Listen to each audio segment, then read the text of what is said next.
পাতে আস্ত খাসি না পেয়ে বিয়ে ভেঙে দিলেন এক যুবক, জাপান প্রবাসী।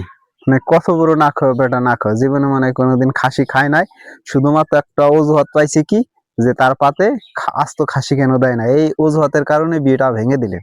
আবার 2 দিন পর নিউজে দেখলাম যে সে আবার পাশের গ্রামে বিয়ে করেছে। আপনি কি মনে করেন এই বিয়েটা, তার জীবন কি, দাম্পত্য জীবন কি সুখের হবে? আমি মনে করি না সুখের হবে। মানে কিছু মানুষের তো টাকা পয়সা হলে মাটিতে পাও পড়ে না।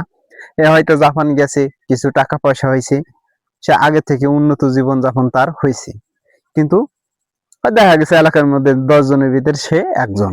কিন্তু সে কাজটা করলো কি, শুধুমাত্র আস্ত খাসি পাতে না পাওয়ার কারণে বিয়েটা ভেঙে দিছেন। এই কাজটা কি সে ঠিক করেছে? অবশ্যই সে মানবিক দৃষ্টিতে কাজটা ঠিক করে নাই।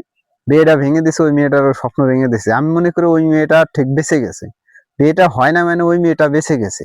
এর কারণ হচ্ছে, সামান্য একটা খাসির কারণে যদি তার বিয়েটা ভেঙে যায়, তাহলে পরে ওই ঘরে কি সে তার সংসার যে কেমন হবে তা বুঝতেই পারতেছেন। সে আবার নতুন করে পাশের গ্রামে বিয়ে করছে। আপনি কি মনে করেন এই যে এর দাম্পত্য জীবন সুখের হবে? অবশ্যই এর সুখের হবে না। এর বিভিন্ন কারণ আছে। সে একটা খাসির কারণে যদি বিয়েটা ভেঙে দিতে পারে, তারে এত মানুষ, আশপাশের মানুষ সবাই তাকে বুঝিয়েছে, কিন্তু সে কি করে নাই, কারো কথাই শুনে না। তার কথা হচ্ছে অনর, সে খাসি ছাড়া বিয়ে করবে না। ভাই, দেখছেন, মানুষ, কিছু মানুষ বিয়ে করতে পারে না আর সে খাসি ছাড়া বিয়ে করবে না।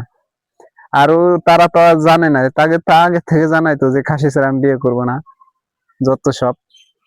তাই এটা যেরকম মজা, ঘটনাটা যেরকম মজার তেমনি আবার কষ্টের, তেমনি এটা সামাজিক, এটা যে সামাজিক বিচ্যুতি, এই ধরনের ঘটনা আশা করে না সমাজের মানুষ। তা ওকে আর কি বলবো, আপনারাই বলে দেন কমেন্ট বক্সে। ধন্যবাদ।